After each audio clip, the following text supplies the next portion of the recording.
we're going to totally dismantle everything you probably thought you knew about human memory. We so often treat our minds like these perfect little video recorders, right?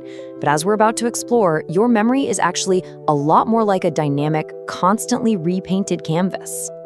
So I want you to try something for me right now. Picture your absolute earliest moment in life. Really try to reach back into the archives. When you try to find it, notice how fuzzy, fragmented, or even completely blank it actually is. You might even be wondering, wait, is this a real memory or just a photograph my parents showed me? It kind of feels strange when you really think about it, doesn't it? Okay, let's dive into exactly why that happens. We are so used to society telling us that human memory is basically a hard drive, storing raw data from the moment of birth to be perfectly filed away for later. But psychology reveals something entirely different. Your memory is a canvas that is constantly repainting itself. It is absolutely not designed to keep perfect records. It's actually designed to help us survive. Think about it like this. If memory was actually a perfect recording device, where in the world did all the data from your infancy go? Well, it's hidden by a phenomenon known as childhood amnesia. This is a completely natural inability to recall your early childhood experiences. For pretty much everyone, there is just a massive blank space before the age of 3 or 4. So having absolutely no memory of being a baby isn't a glitch in your system. It is literally the norm. So why do those early years fade away? Well, first off, the brain simply wasn't fully developed yet. The regions responsible for long-term storage just weren't fully online. Second, memory really needs language to stick. Without words, your brain severely struggles to organize experiences. Third, your infant brain was brutally prioritizing. It focused all its energy on absolutely vital survival skills, like walking or recognizing faces, rather than recording memories. And finally, memories need to anchor to a sense of self. And as a baby, your identity was still totally forming. Because all of those factors are working together at the exact same time, when you try to look back at those early years, your mind really struggles to stitch those puzzle fragments together. You just aren't left with clear images or perfectly preserved moments. Instead, you're left with this kind of frustrating blank space. And that's because the brain simply didn't record the raw data of the events properly. It's like the video camera was technically powered on, but there was absolutely no tape in the deck. But here is the absolutely crucial point to remember. Those early experiences, they aren't actually gone. Even if you don't consciously remember being a baby, your brain still holds on to those moments. They're just stored differently. They're stored as emotional patterns rather than clear episodic events. This means your early life is secretly shaping who you are, how you react, and what you feel, without you even realizing it. The invisible paint is already on the canvas. Section 1. Repainting the canvas. Why the brain hates silence.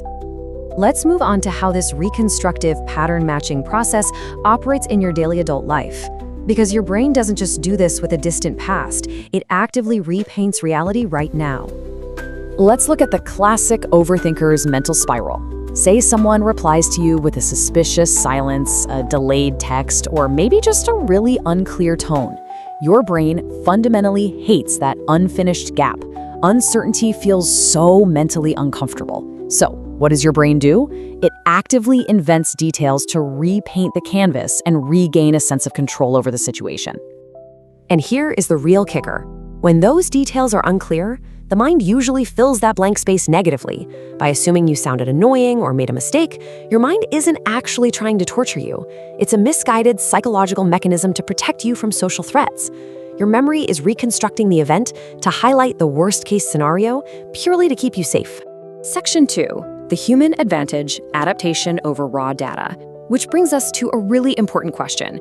Why on earth would evolution give us a brain that forgets our infancy and invents negative details in the present? Well, if we compare a traditional computer, which flawlessly hoards raw data, to the human mind, we actually see our true advantage. Traditional machines tend to slow down under immense complexity and pressure. But the human mind? We store connected patterns. By linking separate signals together, we actually become significantly sharper and faster in complex, chaotic situations. Instead of totally freezing up with too much raw data, a reconstructive memory allows us to do what psychology calls context building. Your brain actively tries to understand the full situation. This incredible feature allows us to anticipate shifts long before they ever become obvious. And this brilliantly illustrates our greatest advantage. Facts alone are not intelligence, meaning is. A blurry reconstructive memory is absolutely not a flaw in your hardware. It is an engine uniquely designed to extract meaning from the past so you can adapt to the future.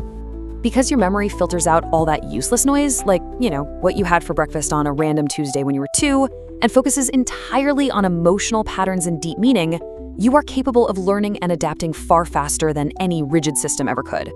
A memory that repaints itself really is your greatest strength. As we wrap up this explainer, I want to leave you with a pretty provocative thought to consider. If your earliest memories aren't perfectly recorded videos, but are simply emotional patterns, quietly governing your instincts, what unseen patterns are secretly guiding your choices right now? If you are a canvas painted by emotions you can't even consciously recall, who is really holding the brush?